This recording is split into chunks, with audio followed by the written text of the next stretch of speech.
আসসালামু আলাইকুম, আমি নাজমুল। আজকে হাজির হয়েছি ইউটিউব চ্যানেলে। আমাদের ইউটিউব চ্যানেল আছে, সেই ইউটিউব চ্যানেলের ভিডিওতে। আজকের ভিডিওতে আমরা আপলোড করব ক্লাস নেব ক্লাস নবম শ্রেণীর বা ক্লাস 9-10-এর গণিত বইয়ের ত্রিকোণমিতি চ্যাপ্টারের ত্রিকোণমিতির যে বেসিক ধারণাগুলো আমাদের দরকার, যে সূত্রগুলো আমাদের না জানলেই নয়, সেই সূত্রগুলো নিয়ে আজকে আমি হাজির হয়েছি মোহাম্মদ নাজরুল হোসেন আমার ইউটিউব চ্যানেলে। তো আমরা জানি যে ত্রিকোণমিতি তো ত্রিকোণমিতি এটা কি?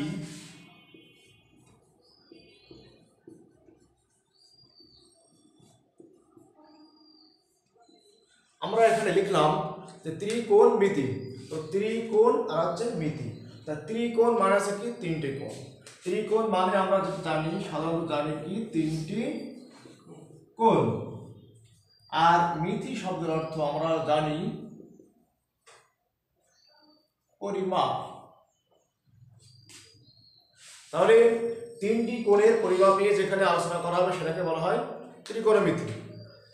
তা ত্রিকোণমিতি যখনই বলা হচ্ছে তা তিনটি কোণ আছে। আমরা একটা ক্ষেত্রে আমরা কি নাম জানি? সে নামটা হচ্ছে কি? ত্রিভুজ। এটা ত্রিভুজ মানে কি? তিনটা সীমাবদ্ধ ক্ষেত্র দ্বারা, এই তিনটা বাহু দ্বারা আবদ্ধ ক্ষেত্রকে বলা হয় ত্রিভুজ। ত্রিভুজে তিনটা কোণ থাকে। তাহলে আমরা জানি বাহু ভেদে বা কোণ ভেদে বিভিন্ন রকমের ত্রিভুজ হয়ে থাকে। তাহলে আমরা এখানে যে ত্রিভুজটা করব সেটা অবশ্যই কোণ ভেদে। যেহেতু এখানে বলছি যে ত্রিকোণ, তার মানে হচ্ছে কি তিনটি কোণ। তো সেই ত্রিভুজটা কি হবে? সমকোণী ত্রিভুজ। সেই ত্রিভুজটা কি হবে? সমকোণী ত্রিভুজ। আমরা জানি যে সমকোণী ত্রিভুজ কাকে বলে? যে ত্রিভুজের একটি কোণ সমকোণ তাকে বলা হয় সমকোণী ত্রিভুজ। তো এই যে ত্রিকোণমিতি করার জন্য আমাদের যে জিনিসগুলো জানা দরকার বা যে জিনিস না জানলেই নয়, সেই জিনিসগুলো হচ্ছে কি? ত্রিকোণমিতিক অনুপাত। তো ত্রিকোণমিতিক অনুপাতটা আবার কি? সেই ত্রিকোণমিতিক অনুপাত আর কয়টি আমরা জানি? 6টি। কি কি? যথা 1 নম্বরে লিখলাম সাইন, 2 নম্বরে লিখছি কোসাইন, 3 নম্বরে ট্যানজেন্ট, 4 নম্বরে কোট্যানজেন্ট, 5 নম্বর সেকেন্ড, 6 নম্বর আছে কি? কোসেকেন্ড। তাহলে আমরা এই নামগুলো লিখলাম, এই নামগুলো হচ্ছে কি? Full meaning. একটা ত্রিকোণমিতিক অনুপাতের ফুল নেম আমরা লিখলাম। এখন যদি আমরা এই করি যে এই ফুল নেমের, এখানে ফুল নেমের প্রথম তিনটা অক্ষর SIN, সাইন। এর প্রথম তিনটা অক্ষর কি হবে? COS, cos. এর প্রথম তিনটা অক্ষর কি হবে? ট্যান। এর প্রথম তিনটা অক্ষর কি হবে? কট। এর প্রথম তিনটা অক্ষর হবে আছে সেক। আর এর প্রথম তিনটা অক্ষর হবে আছে কি? কজ। তো আমরা একটুখানি খেয়াল করলে আমরা দেখতে পাবো এখানে হালকা কিছু একটা মিসিং আছে। সেই মিসিংটা কি? সেটা হচ্ছে এখানে যে কজ, এখানেও কি? কজ। তো নাম বা ত্রিকোণমিতিক অনুপাত বা কোনো ব্যক্তির নামও কিন্তু এরকম হয় না যে একই দুইজন ব্যক্তির নাম একই। যদি আমার হয়, যদি হয়েও থাকে, তাহলে আমি একজনকে ডাক দিই আর একজন হাজির হবে, এরকম হবে। তো এরা করে আমরা কি করব? আমরা কি জানি যে এটা কজ, এরা যদি আমি এখানে লাগাতাম COS, কজ, তারপর উচ্চারণটাও কিন্তু সেই কজই থেকে যায়। এদের আমরা কি করব? আরো একটা অক্ষর দেবো। এখানে লিখলাম আছে কি? কোসেক। সাইন, কজ, ট্যান, কট, সিক, কোসেক। আগের যেগুলো লিখেছিলাম তার মানে শর্ট যে আকার সে আকারটা সাইন, কজ, ট্যান, কট, সেক, কোসেক। এইগুলো দিয়ে আমরা ত্রিকোণমিতি অঙ্ক করি, সলভ করার চেষ্টা করি। এখন এখানে কিছু একটা বাদ পড়ে আছে, এখানে কিছু একটা আমাদের কি আছে? বাদ পড়ে আছে। এখানে নাই, এখানে নাই, এখানে কিছু একটা নাই। তো কি সেটা? এখানে একটা জিনিস বলবি, সেই জিনিসটা কি এটা আমরা এখন দেখব। আমরা এরকম একটা চিহ্ন অনেকেই চিনি, অনেকেই দেখেছি। এই চিহ্নটার নাম হচ্ছে, আমরা বলবো আছে কি? থিটা। এটাকে বলবো আমরা কি? থিটা।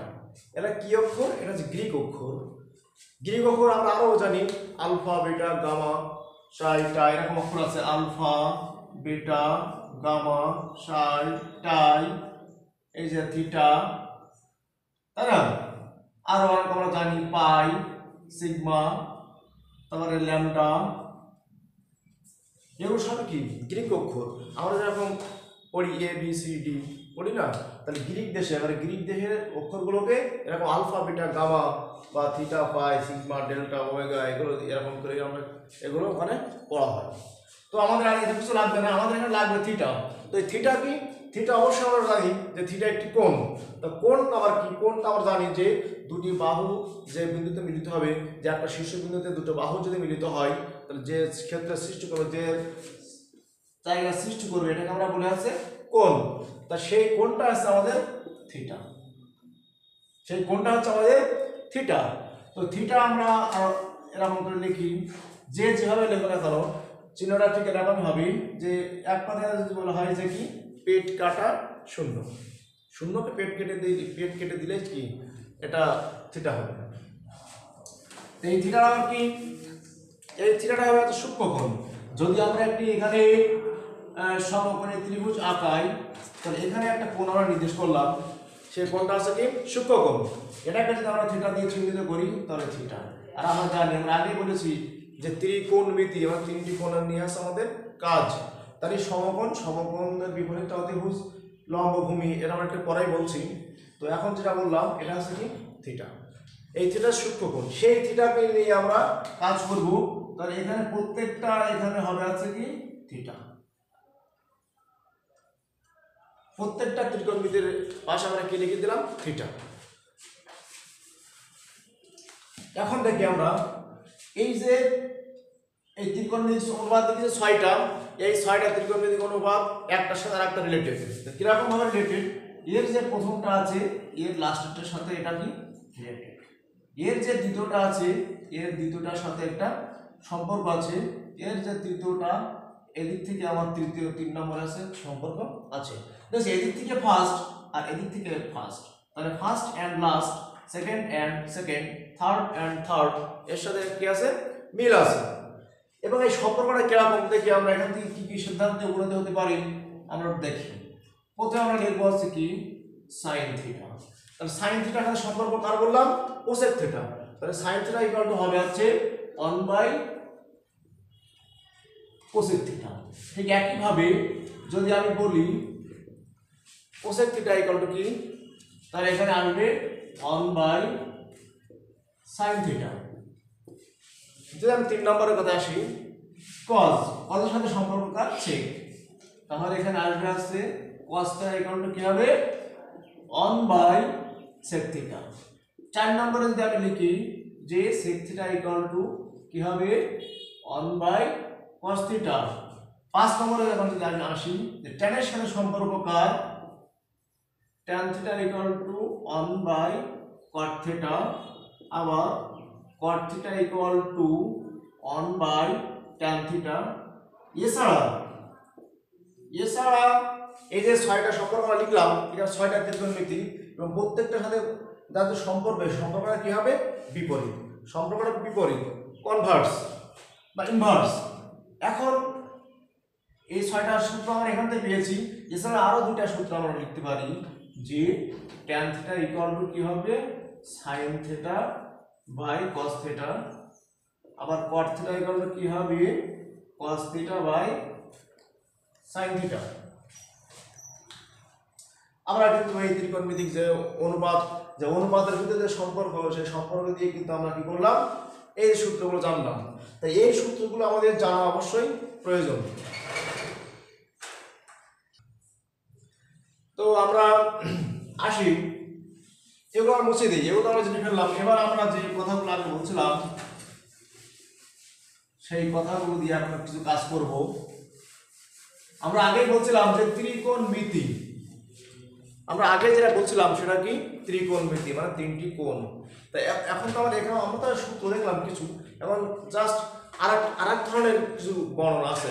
সেই বর্ণনাগুলো সেরকম যে বাংলা, মানে বাংলা দিয়ে যে মানে একটা ত্রিভুজের কি থাকে, একটা ত্রিভুজের ভূমি থাকে, কি ত্রিভুজ সমকোণ ত্রিভুজ, সমকোণ ত্রিভুজের ভূমি থাকে, লম্ব থাকে, অতিভুজ থাকে। আমরা সেইটা দিয়ে এর যে বাহুর যে সম্পর্ক থাকবে সেই ত্রিকোণমিতিক অনুপাতের সাথে বাহুর যে সম্পর্ক, সেই সম্পর্কটা আমরা এখন লিখব। আমরা জানি সমকোণী ত্রিভুজ, যে ত্রিভুজের একটি কোণ সমকোণ তাকে বলা হয় সমকোণী ত্রিভুজ। তাহলে এই ত্রিভুজের এই কোণটা কি? এই ত্রিভুজের এই কোণটা অবশ্যই সমকোণ। তাহলে এখন দেখি সমকোণের বিপরীত যে বাহুটা, সেই বাহুটার নাম হচ্ছে কি? অতিভুজ। সমকোণী ত্রিভুজের সমকোণের বিপরীত বাহুটার নাম হচ্ছে কি? অতিভুজ। আর এটা লম্ব, এটা ভূমি, বা এটা লম্ব, ওইটা ভূমি। কখন? আমি যদি এই কোণটাকে নির্দেশ করি এবং এটাকে যদি আমি সূক্ষ্মকোণ ধরি, এটা করলাম কি? থিটা। তাহলে সূক্ষ্মকোণ যেটাকে ধরলাম, সূক্ষ্মকোণের বিপরীত বাহুটা হবে হচ্ছে কি? লম্ব। সূক্ষ্মকোণের বিপরীত বাহুটাকে বলে আমরা কি? লম্ব। তাহলে লম্ব অতিভুজ, আর যে বাহুটা আছে সেই বাহুটাকে আমরা বলবো হচ্ছে কি? ভূমি। তাহলে আমরা কি দেখলাম? তাহলে আমরা দেখলাম যে সমকোণী ত্রিভুজের সমকোণের বিপরীত বাহুটার নাম আছে অতিভুজ। সমকোণ সংলগ্ন আর সূক্ষ্মকোণকে আমরা যেটাকে সূক্ষ্মকোণ নির্দেশ করলাম, সেই সমকোণ আর সূক্ষ্মকোণ সংলগ্ন বাহুটাকে বলা হবে ভূমি। তাহলে যে দাঁড়িয়ে আছে দণ্ডায়মান যেটা, সেটা অবশ্যই লম্ব। এখন যদি আমরা এইটাকে সূক্ষ্মকোণ ধরতাম, তাহলে এটা হলো লম্ব, এটা হতো ভূমি, আর সমকোণের বিপরীতটা আসতো অতিভুজ। এটা তো আমরা আগেই বললাম। তাহলে এই বাহুগুলোর ভিতরে একটা সম্পর্ক আছে, ত্রিকোণমিতির অনুপাতের সাথে এই বাহুগুলোর একটা সম্পর্ক আছে। তো সম্পর্কগুলো আমরা লিখবো, কিন্তু সম্পর্কগুলো লেখার আগে আমরা একটু মানে আমরা হয়তো অনেকে জানি বা নাও জানতে পারি। যদি জানি তাহলে ভালো, আর যদি না জানি তাহলে আজকে জেনে নেব। সেটা কি জানবো? সেটা জানবো হচ্ছে এই যে আমরা একটা ছন্দ দিয়ে বা একটা কথার মাধ্যমে এই অনুপাতগুলো মনে রাখার চেষ্টা করব।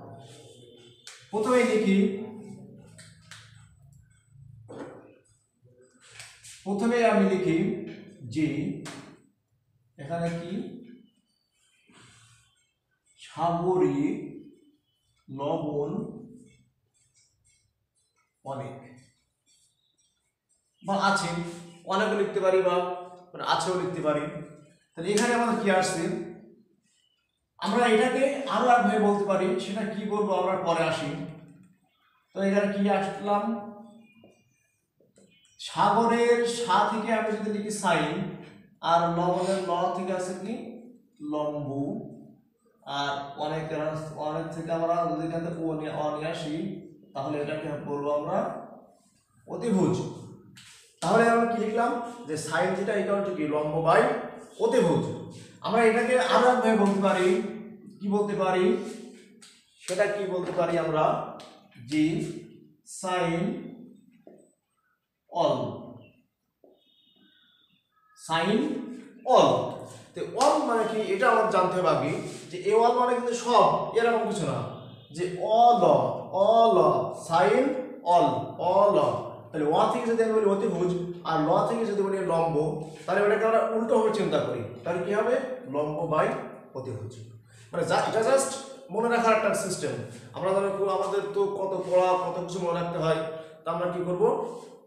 তার ভিতরে আমরা এরকম একটা ছন্দ দিয়ে বা যদি আমরা শিখতে পারি, তাহলে আমার মনে হয় আমাদের একটা বেশি মনে থাকবে।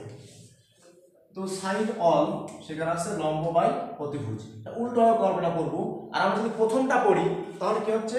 সাগরের লবণ অনেক। তাহলে সাগরের সা থেকে সাইন, লবণের ল থেকে লম্ব, আর অনেকের র থেকে হচ্ছে অতিভুজ। তা সাইন থিটা ইকুয়াল টু লম্ব বাই অতিভুজ। এখন দেখি এরপরে যেটা আমরা বলতে পারি, যে কবরী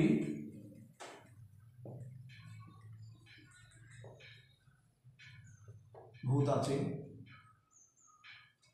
তাহলে এখান থেকে আমরা আরো একভাবে বলতে পারি, তাহলে সাইনের কবরের ক, ভূতের ভূ, আর অ, তাহলে এখান থেকে অ।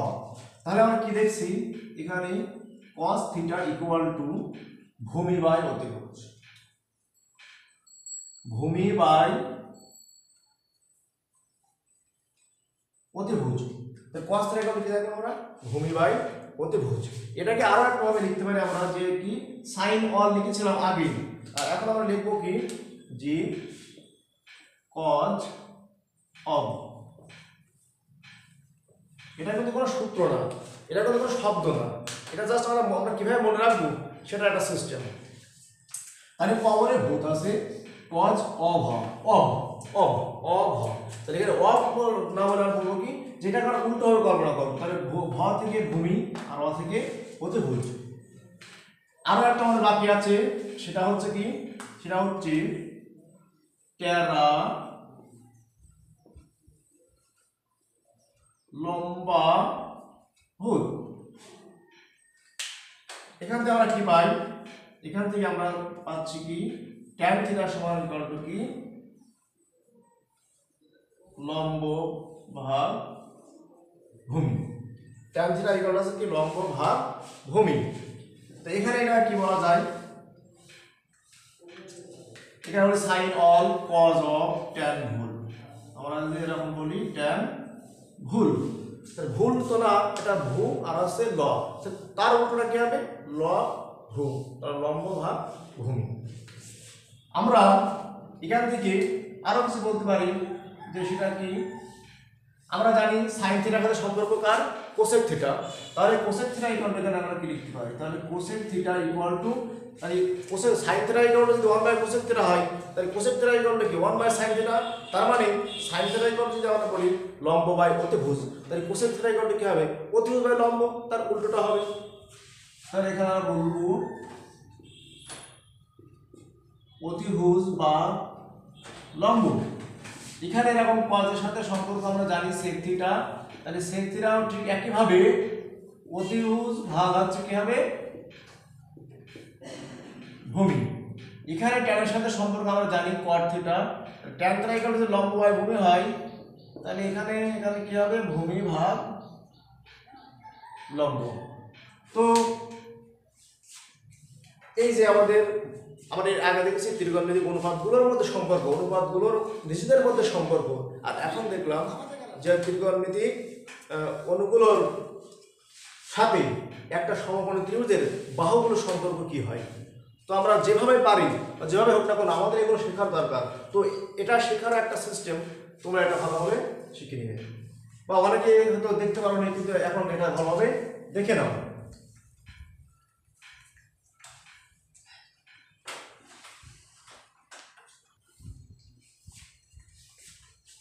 এখন আমরা এটা মুছে দিয়ে আমাদের কিন্তু ত্রিকোণমিতির যে সূত্রগুলো, বিশেষ করে 9.1-এর যে সূত্রগুলো জানা দরকার, সেগুলো আমরা প্রায় জেনেই ফেলেছি বা জেনে গিয়েছি।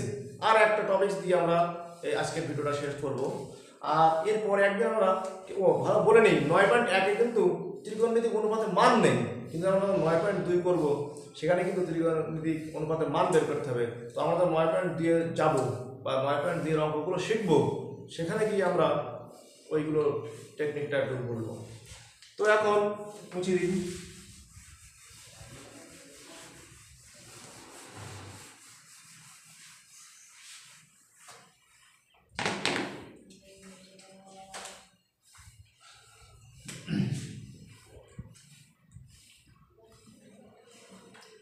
আমরা যে মূল সূত্র জানি,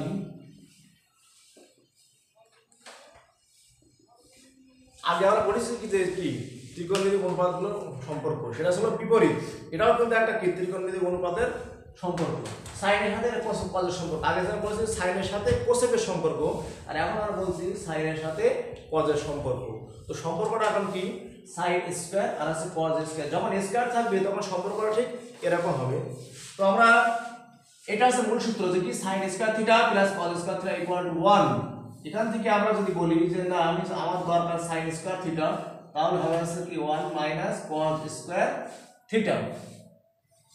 কেউ যদি বলে যে না আমার দরকার হচ্ছে কজ স্কয়ার থিটা, তাহলে কি হবে 1 মাইনাস সাইন স্কয়ার থিটা।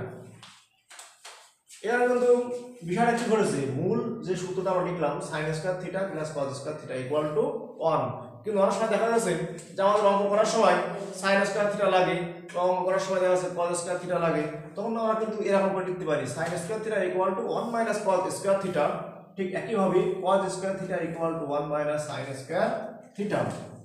এখন এখন সাইন আর কজ, এবার আমরা লিখলাম sec square theta minus tan square theta equal two 1। তো এখানে যদি আমরা বলি যে sec square theta equal to কি, তো আমরা দেখে বুঝতে পারছি যে tan অবশ্যই কিন্তু প্লাস হবে, তাহলে কি 1 প্লাস tan স্কয়ার থিটা। যদি আমরা এটা আরো ভাবে অন্যভাবে একটু লিখতে চাই, যদি আমরা sec স্কয়ার না দিয়ে এখন যদি বলি যে tan square theta equal to কি হবে, ইকুয়াল টু কি হবে, এইখানে কিন্তু ম্যাক্সিমাম জাস্ট 90% স্টুডেন্ট ভুল করে, যে যারা জানে যে এখান থেকে sin স্কয়ার রেখেছি তো 1 মাইনাস cos স্কয়ার, তাহলে এখান থেকে যখন cos স্কয়ার রাখছি 1 মাইনাস sin স্কয়ার, তাহলে এখানেও এরকম হবে sec স্কয়ার ইকুয়াল টু কি 1 প্লাস tan স্কয়ার, তাহলে tan স্কয়ার ইকুয়াল টু কি হবে 1 মাইনাস sec স্কয়ার।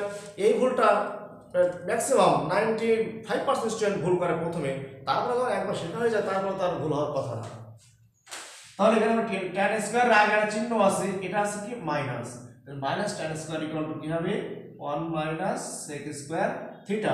কিন্তু আমরা তো এখানে মাইনাস রাখবো না, আমরা tan স্কয়ারকে ফ্রি করব, তাহলে tan স্কয়ারকে ফ্রি করতে চাই উভয় পক্ষকে মাইনাস দিয়ে গুণ করলে আমাদের আসে আসছে minus 1 plus sec square theta.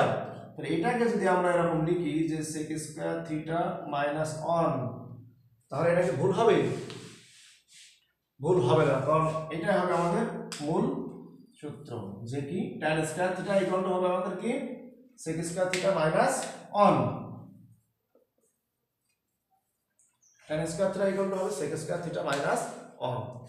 আরো একটা সম্পর্ক আছে, সেই সম্পর্কটা আমি এভাবে লিখি যে cosec square theta minus cot square theta equal two 1।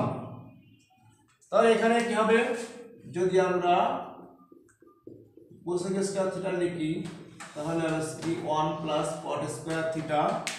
আর ঠিক একইভাবে আমরা এটা যেভাবে করেছি এখানে সেভাবে করতে পারি যে cot square theta equal two cosec square theta minus 1। এই তা আমরা কি করলাম, যে ত্রিকোণমিতিক যে বেসিক সূত্রগুলো যেগুলো আমরা না জানলেই নয়, আর যে বাহুগুলো ত্রিকোণমিতিক অনুপাতগুলোর মধ্যে সম্পর্ক, তারপর আছে ত্রিকোণমিতিক অনুপাতের সাথে একটা সমকোণ ত্রিভুজের বাহুর সম্পর্কটা কি সেটা আমরা দেখেছি, আবার স্কয়ার দিয়ে যে সম্পর্কগুলো থাকতে পারে সেটাও আমরা দেখলাম। আর আগে আমরা যেহেতু বলেছিলাম যে লম্ব, ভূমি, অতিভুজ, তো অতিভুজ অল টাইম অতিভুজ, কারণ সমকোণী ত্রিভুজের সমকোণী ত্রিভুজ ভাগকে বলা হয় অতিভুজ। যেহেতু এটা আমাদের একটু আগে আমরা আলোচনা করেছি, এটা আমরা একটু আগে বলেছি, আবার একটু বলে নিই যে সমকোণী ত্রিভুজের সমকোণের বিপরীতটা অল টাইম এটা অতিভুজই হয়। এবার এটাকে আমরা বলবো হচ্ছে কি ভূমি, আর এটাকে বলবো হচ্ছে কি লম্ব, যদি আমরা এটাকে সূক্ষ্মকোণ হিসাবে কল্পনা করি। এখন যেহেতু এটা ভূমি, তাহলে এটা ভূমির সাথে এটা লম্ব, তাহলে এর বিপরীতে একটা বাহু, তাহলে এই লম্বটাকে তোমাদের বইতে লম্ব না দিয়ে ওখানে আমরা বিপরীত বাহু দিয়ে লেখা আছে। ঠিক বিপরীত বাহু যদি লম্ব হয় তাহলে বিপরীত বাহুর সাথে যে বাহুটা এখানে জল লাগানো আছে সেটাকে বলা হয় সন্নিহিত বাহু। এই জন্য ভূমির যে আর একটা নাম সেটা তোমাদের বইতে লেখা আছে সন্নিহিত বাহু। তাই লম্বটাকে আমরা বলবো বিপরীত বাহু, ভূমিটাকে বলবো আমরা সন্নিহিত বাহু। তো ওরকম না বলে আমরা যদি এরকম লম্ব, ভূমি, অতিভুজ এরকম দিয়ে সমকোণ ত্রিভুজটা করে আমরা এর সাহায্যে অঙ্ক সমাধান করার চেষ্টা করি তো আরো ভালো হয়। তো প্রিয় শিক্ষার্থীরা, এখন 2020 সাল চলছে, আর 2020 সালে আমরা জানি যে করোনা ভাইরাস নামক এক ধরনের মহামারী ভাইরাস আমাদেরকে তাড়িয়ে নিয়ে বেড়াচ্ছে, আমাদের দৈনন্দিন কর্মক্ষেত্রকে ব্যাঘাত ঘটাচ্ছে। এই সমস্ত দৈনন্দিন বাধা বিপত্তি অতিক্রম করেই আমরা পড়ালেখার ভিতরে থাকতে পারি। বিশেষ করে তোমাদের বলছি, তোমরা যেন পড়ালেখার ভিতরে থাকতে পারো সেই চেষ্টাই করবে। আর যদি কোনো সমস্যা মনে হয় তাহলে তোমরা তো বিভিন্ন অনলাইনে বা ইউটিউব চ্যানেলে বিভিন্ন ক্লাস দেখতে পাচ্ছ। তো যদি আমার এই ক্লাস ভালো লাগে তো যেন তোমরা সবাই আমার এই ইউটিউব চ্যানেলটাকে সাবস্ক্রাইব করবে, যাতে করে পরবর্তী ভিডিওগুলো দিলে বা আমি যে পরবর্তী ভিডিওগুলো দেবো যেন খুব সহজেই তোমাদের কাছে তোমাদের মুঠোফোনে চলে যায়। তো এই বলে আজকে ক্লাস শেষ করছি। এর পরবর্তী ক্লাসে আমরা 9.1 অঙ্ক নিয়ে কথা বলবো। সবাই ভালো থাকো, সুস্থ থাকো, আল্লাহ হাফেজ।